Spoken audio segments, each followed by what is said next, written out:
This video will try to apprehend the roots of rebellion, may it be revolts, uprisings, or mere rallies, and how it affected and still affects our country.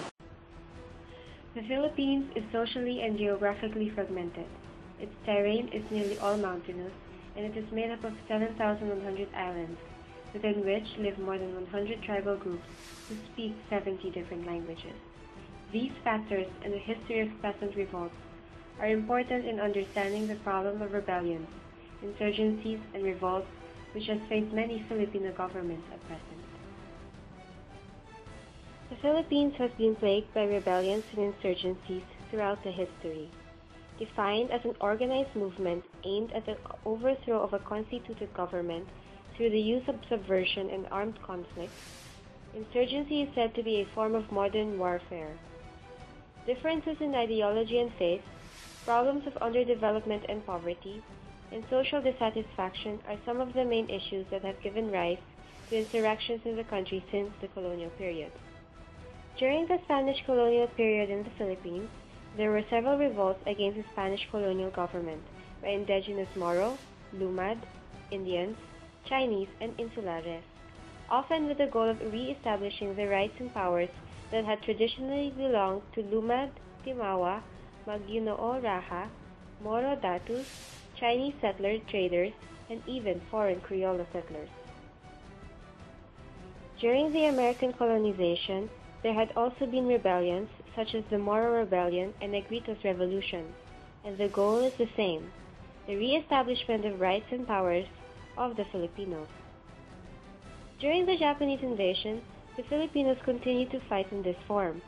Then came the Hukbalahap, an anti-Japanese guerrilla movement formed by the peasant farmers of central Luzon. Indeed, rebellions today mirror the rebellions in the past. These rebellions have been the weapons of the Filipinos in fighting for their rights and freedom since the colonization period. In the Philippines, rebellion had been on the rise since time immemorial.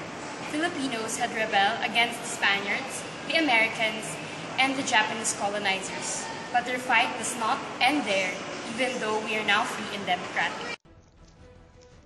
A rebellion, uprising, or insurrection is a refusal of obedience or order.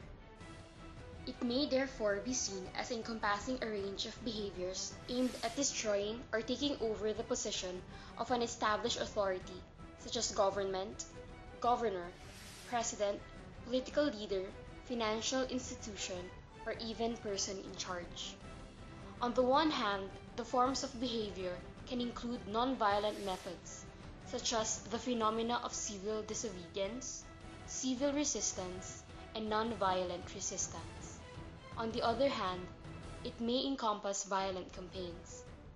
Those who participate in rebellions, especially if they are armed rebellions, are known as rebels. The Zamboanga City crisis erupted on September 9, 2013, when this MNLF faction attempted to raise the flag of the self-proclaimed Bangsamoro Republic at Zamboanga City Hall, which had earlier declared its independence on August 12, 2013 in Talipao, Cebu. This armed incursion was met by the Armed Forces of the Philippines, or AFP, and the Philippine National Police, or PNP, which sought to free the hostages and expel the MNLF from the city. The standoff degenerated into an urban warfare and had brought parts of the city under a standstill for days. On September 28, the government declared the end of military operations in Zamboanga City after successfully defeating the MNLF. On January 24, 2014, the Philippine government chief negotiator Miriam Coronel Ferrer and MILF chief negotiator Muhagar Iqbal signed a peace agreement in Kuala Lumpur. The agreement would pave the way for the creation of the new Muslim autonomous entity called Bangsamoro, under a law to be approved by the Philippine Congress. The government aims to set up the region by 2016. The New People's Army, or NPA, on the other hand, also called the Bagong Hukbong Bayan, is the armed wing of the Communist Party of the Philippines, having 6,000 to 10,000 strong members as estimated by United States CIA. It was formed and founded by Bernabe Buscaino, aka Commander Dante, on March 29, 1969. The Maoist NPA conducts its armed guerrilla struggle based on the strategical line of Proclated People's War. The NPA collects revolutionary taxes in areas where it operates mostly from businesses. These includes mining and logging operations, especially foreign-owned enterprises that provides employment to the people, with the belief that crippling the country's economy would give favor for a revolution to occur. This group was designated as a foreign terrorist organization by the United States in August 2002 and by the European Union in November 2005. The NPA's founder, Bernabe Buscaino, lives in the Philippines in peace but under close watch by the government. The NPA operates mostly in rural areas, and their targets often include military, police, government informers, and rural residents who refuse to pay revolutionary taxes.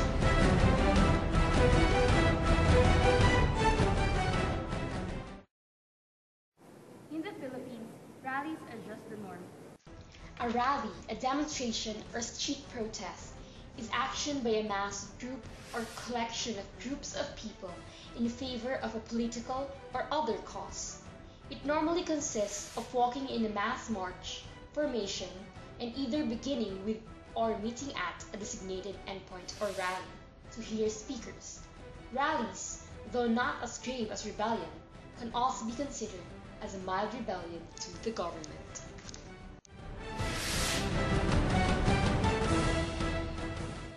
One of the biggest rallies to date on the Philippines is the Million People March held last year.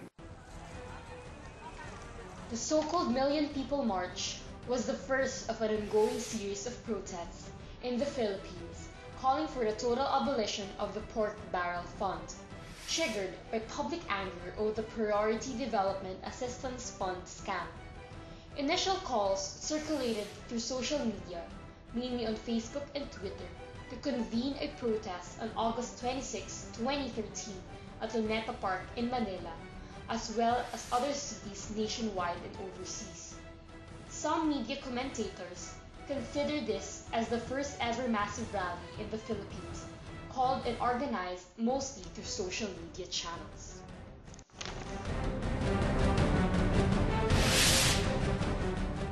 Concerted effort in halting the uprisings and rebellions rebellions in our country, primarily through armed forces and the law. 1990 Republic Act No. 6968, an act punishing the crime of coup d'etat, was constitutionalized under the 8th Congress of the Philippines. Section 4, Article 135 of the Revised Penal Code is hereby amended to read as follows. Article 135, Penalty for rebellion, insurrection, or coup d'etat. Any person who promotes, maintains, or heads a rebellion or insurrection shall suffer the penalty of reclusion perpetua. However, although the punishment for rebellion and coup d'etat is reclusion perpetua or permanent imprisonment of 40 years, many rebels still continue to uprise. The country has faced countless rebellions in history, and it is still facing the same dilemma until today. There are several effects of rebellion in our country, and it is growing out of hand. Rebellions are a threat to peace and order in the country, and have been a danger to the security of many provinces and even cities. Rebellions also mirror the divided and disunited people of our country brought about by the colonization. Lastly, rebellions depict the rotting system of the government and how the people struggle, may it be in peace or violence, to be heard.